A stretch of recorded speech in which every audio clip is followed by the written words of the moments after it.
Hi everyone.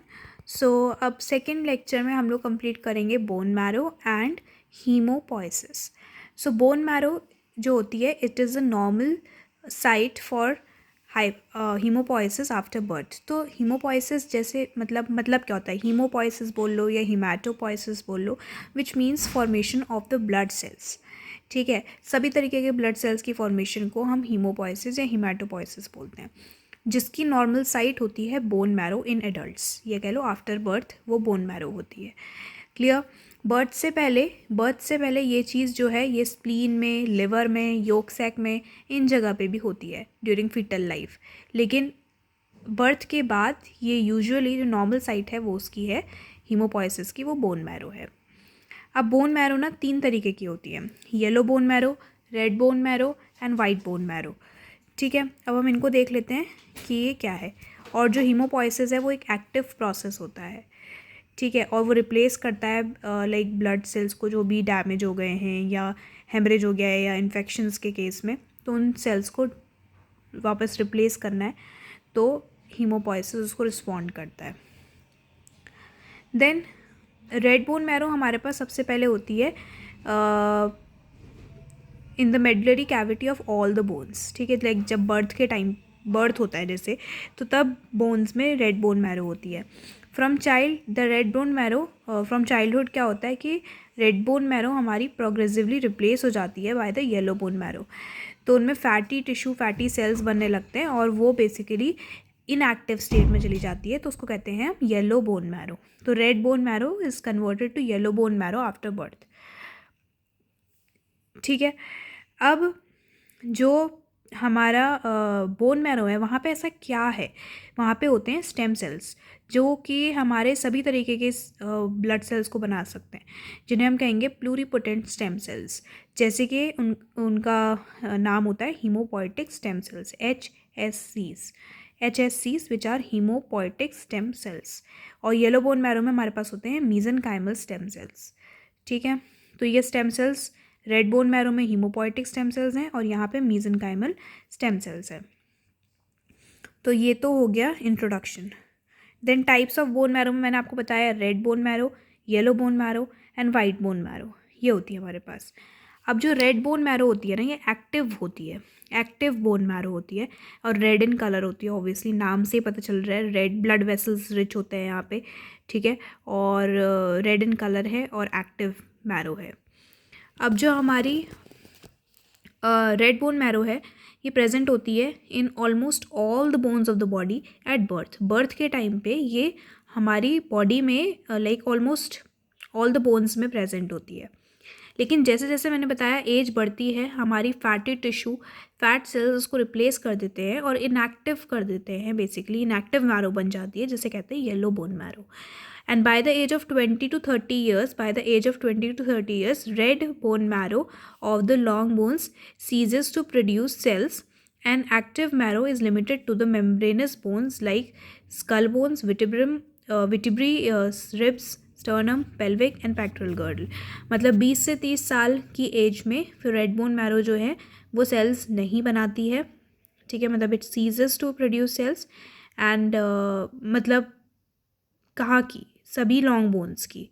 ठीक है, और एक्टिव मैरो सिर्फ कुछ ही बोन्स में लिमिटेड रह जाती है, जैसे कि स्कल की बोन हो गई या हमारे रिब्स की हो गई, स्टर्नम की हो गई, हमारे हिप बोन हो गई, है ना। ऐसे कुछ कुछ बोन्स मतलब रह जाती हैं जहाँ पे ये रहता है, अदरवाइज़ वो सीज हो जाती है। तो रेड बोन मैरो ये है। देन येलो बोन मैरो जो है, बेसिकली येलो बोन मैरो में ब्लड वेसल्स कम होते हैं, ऐसा नहीं है कि नहीं होते, but it contains less blood vessels और फैट सेल्स होते हैं यहाँ पे ज़्यादा, फाइब्रोफैटी टिश्यू। तो फाइब्रोफैटी टिश्यू और फैट सेल्स हैं और ब्लड वेसल्स कम है, और ये हीमाटोपोइसिस या हीमोपोइसिस में टेक पार्ट नहीं करती है। ठीक है, और बर्थ के टाइम पे क्या होता है, रेड से येलो में वो कन्वर्ट होती है, इनएक्टिव होती है, from active marrow to inactive marrow. Clear. अब इसके बाद ये है कि yellow bone marrow can revert back to haemopoietically active red bone marrow, क्योंकि हीमोपोइटिकली एक्टिव कौन सी मैरो है, रेड बोन मैरो, जिसमें हीमोपोइसिस होती है या हीमाटोपोइसिस होती है। तो फिर येलो से रेड भी बन जाती है अगर डिमांड है तो। लाइक सपोज हीमोलिटिक एनीमिया है, ठीक है, बॉडी में, तो वैसी ब्लड सेल्स कम हो रखे हैं, तो तब उस कंडीशन में ब्लड बनना ज़रूरी है, तो इसलिए हीमोपोइसिस होना ज़रूरी है, इसलिए येलो वाली भी रेड बोन मैरो में कन्वर्ट हो जाएगी। जबकि वाइट बोन मैरो जो होती है वो आपकी वेरी ओल्ड इंडिविजुअल्स में, सो वेरी ओल्ड इंडिविजुअल्स में एक जिलेटिनस ट्रांसफॉर्मेशन होता है ऑफ फैट, ठीक है। सबसे पहले तो एक्टिव से इनएक्टिव बना, फैट उसमें फैट सेल्स बने, अब उनका भी जिलेटिनस ट्रांसफॉर्मेशन हो रहा है टू म्यूकॉइड मटेरियल, ठीक है, इन द बोन मैरो। तो इस टाइप की बोन मैरो को फिर एल्डरली पर्सन में जो होती है, जो हमें एजेड लोगों में देखने को मिलेगी, उसे हम कह देंगे वाइट बोन मैरो। क्लियर? तो जिलेटिनस ट्रांसफॉर्मेशन हो जाता है टू अ म्यूकॉइड मटेरियल। अब हम यहाँ पे अगर डिफरेंस देखें between yellow and red bone marrow, तो red bone marrow red in colour होती है एंड ये हीमोपोइटिकली एक्टिव होती है। तो इसकी एक्टिविटी क्या है कि हीमोपोइटिकली एक्टिव है, ये हीमोपोइटिकली इनएक्टिव है और ये येलो इन कलर है। इसमें सेलुलैरिटी हाईली सेलुलर होती है and contains all the types of haemopoietic cells. इसमें very less cellular, contains more of fat cells, इसमें ज़्यादा फैट सेल्स होते हैं। ये इनएक्टिव होती है और ये एक्टिव होती है, और ये हमारी रिस्ट्रिक्टेड रह जाती है to some ends of femur, humerus, जैसी कुछ लॉन्ग बोन्स, या फिर स्कल, पेल्विक बोन वगैरह में कुछ साइड्स में लिमिटेड रह जाती है। और ये in all other bones except the long bones and axial skeletons, हर किसी लॉन्ग बोन में, मतलब सॉरी, हर किसी अदर बोन में मिलती है हमारी yellow bone marrow. So basically red and yellow में फ़र्क यही है, एक तो कि कलर क्या है उसका, फिर उसकी ब्लड सप्लाई कैसी है, फिर उसमें हीमोपोइसिस होती है या नहीं होती है, ठीक है, फिर वो सेलुलर है, मतलब हीमोपोइटिक सेल्स हैं या फैट सेल्स प्रेजेंट हैं, और फिर वो कहाँ लोकेटेड होती है, उसकी साइट क्या है। तो ये बेसिकली हमारे बोन मैरो हो गया। अब अगर हम हीमोपोइसिस देखें तो haemopoiesis formation of blood sales को बोलते हैं, यानी कि ब्लड सेल्स के बनने को हम हीमोपोइसिस कहते हैं। इसे हिमैटोपोइसिस भी कहा जाता है, ऑल्सो कॉल्ड एज हिमैटोपोइसिस। अब ये जो होता है, ये रिप्लेसमेंट ऑफ ब्लड सेल्स है, it is a continuous phenomena and is an essential part of the homeostasis of the blood sales. क्योंकि हमारे ब्लड सेल्स भी रप्चर होते जा रहे हैं, डिस्ट्रॉय होते जा रहे हैं, डैमेज हो रहे हैं, तो वो बनते भी रहने चाहिए। तो फिर इसीलिए हिमैटोपोइसिस या हीमोपोइसिस होती है, ताकि एक होम्योस्टेसिस मेंटेन हो सके ब्लड का, ठीक है। अब सबसे पहले हम देखेंगे what is the site of haemopoiesis and the stages of hemopoiesis. तो साइट क्या होती है, तो अगर मैं इंट्रायूट्राइन लाइफ की बात करूं तो इंट्रायूट्राइन लाइफ में सबसे पहले तो यॉर्क सैक, तो यॉर्क सैक में होती है सबसे पहले, फिर लिवर एंड स्प्लीन में हो जाती है, और उसके बाद बोन मैरो में होती है, ठीक है। सबसे पहले यॉर्क सैक, फिर liver, spleen and then bone marrow, और बर्थ के बाद तो बोन मैरो में ही होती है, राइट, बर्थ के बाद बोन मैरो में होगी। देन ये सब प्रोवाइड कर रहे हैं हीमोपोइसिस या हिमैटोपोइसिस के लिए एक इन्वायरमेंट, तो इसलिए इसको कहेंगे haemopoietic micro environment, right, it is providing environment for haemopoiesis, so haemopoietic micro environment. 3 stages होती हैं, स्टेजेस ऑफ हीमोपोइसिस की बात करें 3 होती हैं, एक मीजोब्लास्टिक, एक हिपैटिक और एक मेड्यूलरी, ठीक है। मीजोब्लास्टिक जब वो यॉर्क सैक में हो रहा है ना, यॉर्क सैक रीजन्स में and non yolk sac regions में, तो फिर वो मीजोब्लास्टिक है जो सबसे पहले आती है। फिर हिपैटिक होगी जब वो लिवर एंड स्प्लीन में हो रहा है, ठीक है। देन मेड्यूलरी होगी जब वो बोन मैरो में हो रहा है। तो सबसे पहले चलते हैं to the mesoblastic stage. So mesoblastic stage is the stage of development of blood cells in the yolk sac. जब यॉर्क सैक में हो रहा है या नॉन यॉर्क सैक रीजन्स में हो रहा है, during the intrauterine life, during the embryonic stage, ठीक है, तो तब हम उसको कहते हैं मीजोब्लास्टिक स्टेज चल रही है अभी, ठीक है, उसको कहते हैं मीजोब्लास्टिक स्टेज चल रही है। देन हिपैटिक, हिपैटिक में बेसिकली जो 5th वीक होता है, that is the second trimester. So 5th week second trimester में प्रेगनेंसी में ये जो है लिवर और स्प्लीन में होने लगती है, बेसिकली लिवर में, ठीक है, बेसिकली लिवर में। और फिर वो 5th वीक से स्टार्ट हो जाती है जेस्टेशन के, और 5th मंथ पे वो पीक में जाती है, ठीक है। मतलब लिवर में सबसे ज़्यादा किस मंथ में होती है, 5th मंथ में सबसे ज़्यादा हो रही होती है, और एंड सीजेज एट बर्थ, और बर्थ जैसी होती है वैसी वो फिर सीज हो जाती है, वो बंद हो जाती है, लिवर और स्प्लीन में फिर नहीं होती, राइट। हाउएवर अगर डिमांड है अगर मान लो हमारा रेट ऑफ प्रोडक्शन कम हो रहा है जनरेट जितना हमें चाहिए जिस डिमांड से, तो तब लिवर और स्प्लीन में भी हिमाटोपोइसिस डज अकर। यहाँ पे भी होती है, बर्थ के बाद भी हो सकती है मतलब, बट नॉर्मल साइट ये नहीं है, ठीक है, वो तो जब नीड होगी तब। और स्प्लीन में mainly in the second trimester and degree of haematopoiesis is quite less than that of the liver. तो ये बेसिकली सेकेंड ट्राइमेस्टर मतलब मैंने बताया था ना, ये तो सेकेंड सॉरी मैंने यहाँ पे सेकेंड ट्राइमेस्टर बोल दिया। सेकेंड ट्राइमेस्टर में ये सबसे ज़्यादा होती है, राइट। सेकेंड ट्राइमेस्टर में स्प्लीन एंड लिवर में सबसे ज़्यादा होती है, बट स्टार्ट लिवर में 5th वीक में, यानी कि फर्स्ट ट्राइमेस्टर में ही 5th वीक में, सेकेंड मंथ में बेसिकली ये हो जाता है स्टार्ट, ठीक है। Let me make it clear, liver में 5th वीक में स्टार्ट हो जाता है, बट 5th मंथ में, ठीक है, सबसे ज़्यादा रहता है मैक्सिमम, ठीक है। और स्प्लीन में भी second trimester which means again 5th month, ठीक है। तो 5th मंथ बेसिकली इसलिए यहाँ पे स्टार्टिंग में सेकेंड ट्राइमेस्टर लिख दिया था, या 5th मंथ ऑफ प्रेगनेंसी में ये सबसे ज़्यादा होता है, राइट। देन है medullary stage. Medullary stage means formation of red मतलब formation of blood cells in the bone marrow is the medullary haemopoiesis. Haemopoiesis मतलब ब्लड सेल्स की फॉर्मेशन है, तो पूरे ब्लड सेल्स जब बोन मैरो में बन रहे हैं तो उसे हम मेडिलरी हीमोपोइसिस कहेंगे। और मेडिलरी हीमोपोइसिस अपीयर होती है 5th मंथ में, मतलब जहाँ इसका मैक्सिमम होता है 5th मंथ, वहाँ पे ये अपीयर होती है 5th मंथ में ऑफ फीटल लाइफ, और सून हीमोपोइटिक हो जाती है, और फिर ये बर्थ के टाइम पे मैक्सिमम रहती है। और बर्थ के बाद तो आपको पता ही है कि after birth hemopoiesis stops in liver and gets confined only to the bone marrow. clear?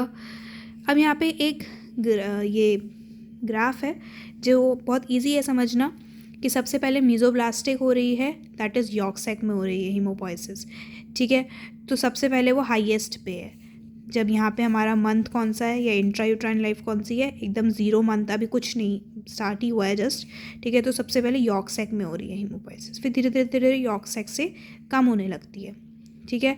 और यहाँ आप देख सकते हैं फर्स्ट मंथ कह सकते हैं, या आप सेकेंड मंथ कह सकते हैं, सेकेंड मंथ की स्टार्टिंग से हिपैटिक होमोपोइसिस स्टार्ट हो जाती है हीमोपोइसिस, और 5th मंथ में ये मैक्सिमम रहती है। स्प्लीन में भी इसी ड्यूरेशन में होती है, बट ये थोड़ा सा 3rd ट्राइमेस्टर में ही स्टार्ट हो पाती है, सॉरी 2nd ट्राइमेस्टर में ही स्टार्ट हो पाती है, एंड ये 5th मंथ में मैक्सिमम रहती है, क्लियर। और जो मेडिलरी हीमोपोइसिस है, ये मेडिलरी हीमोपोइसिस जो है ये हमारी लगभग 5th मंथ में शुरू होती है, और फिर धीरे धीरे मैक्सिमम पहुँचते पहुँचते फिर ये यहाँ पे मैक्सिमम हो जाती है। तो आपको ध्यान रखना है मेडलरी हीमोपोइसिस कैसा है, हिपैटिक हीमोपोइसिस कैसा है, स्प्लीन। अब हिपैटिक में लिवर वाला ज़्यादा बड़ा है देन स्प्लीन, क्योंकि लिवर की हिमाटोपोइसिस ज़्यादा होती है देन स्प्लीन। और ये है मीजोब्लास्टिक, दैट इज़ यॉर्क सैक में। तो this is haemopoietic activity during the intrauterine life.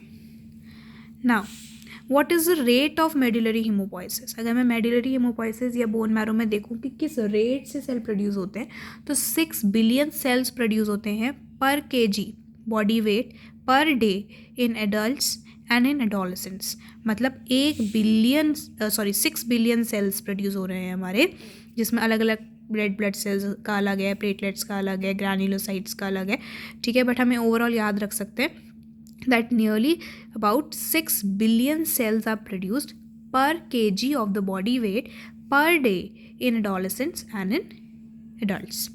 Site क्या है? Bone marrow. Bone marrow basically होती है, बट हाँ लिवर और वो उसमें बदल सकती है अगर नीड है तो।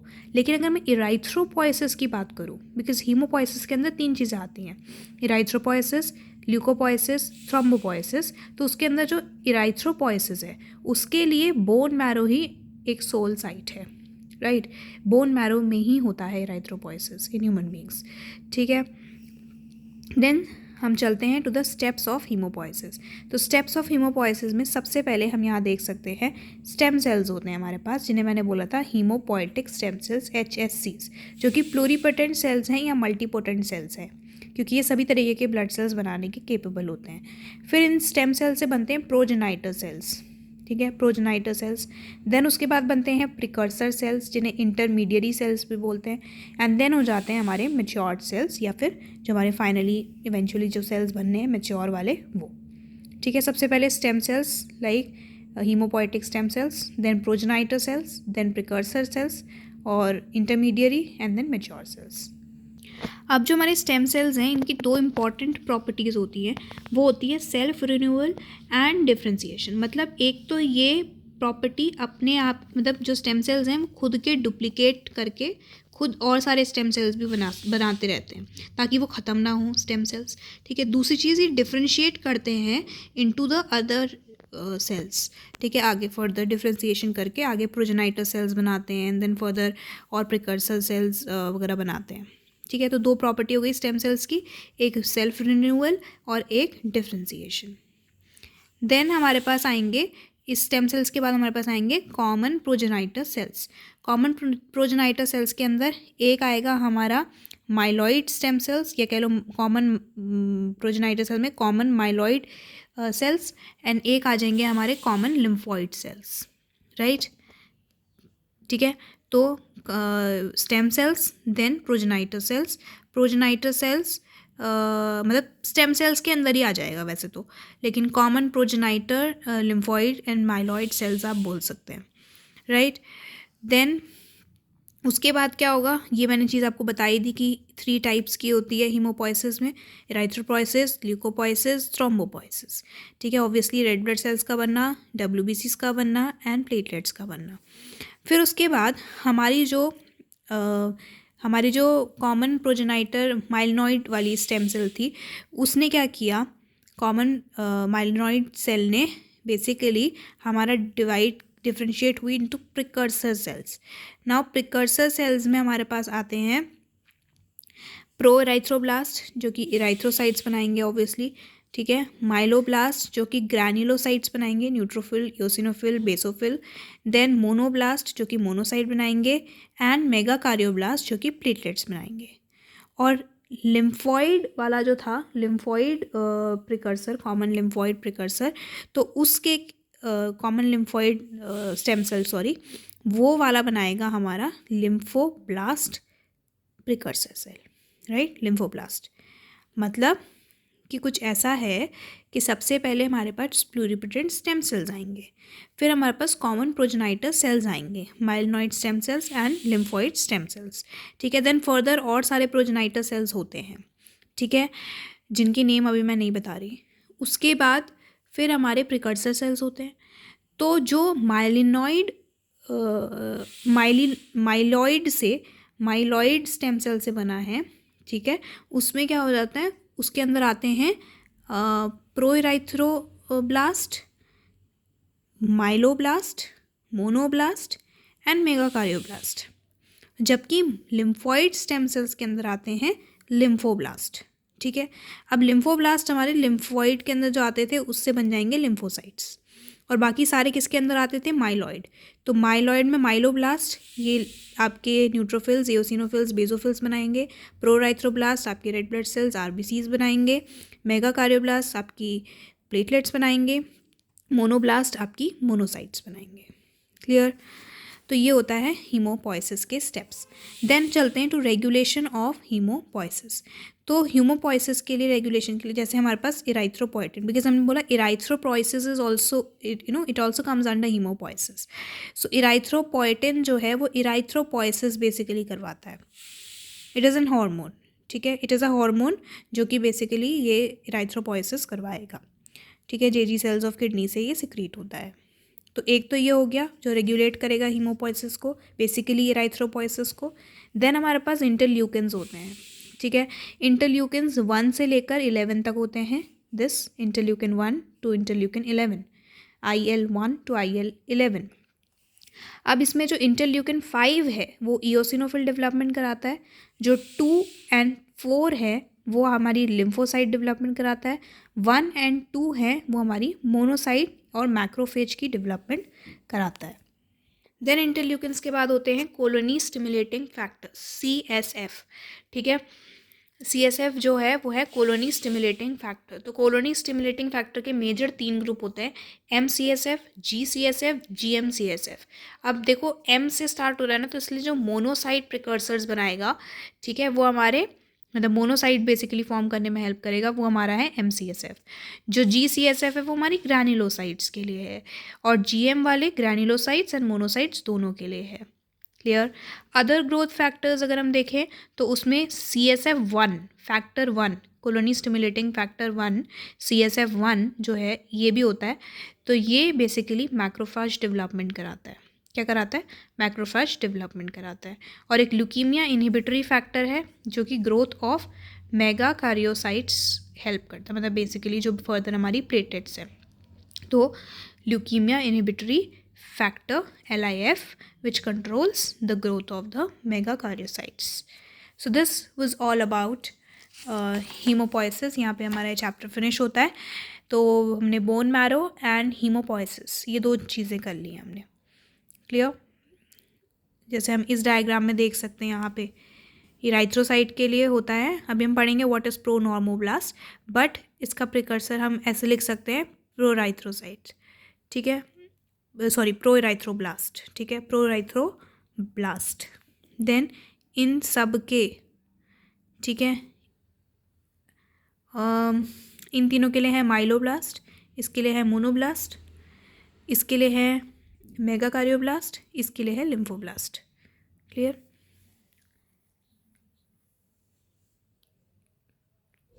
ये यहाँ पे लिखे भी हुए हैं।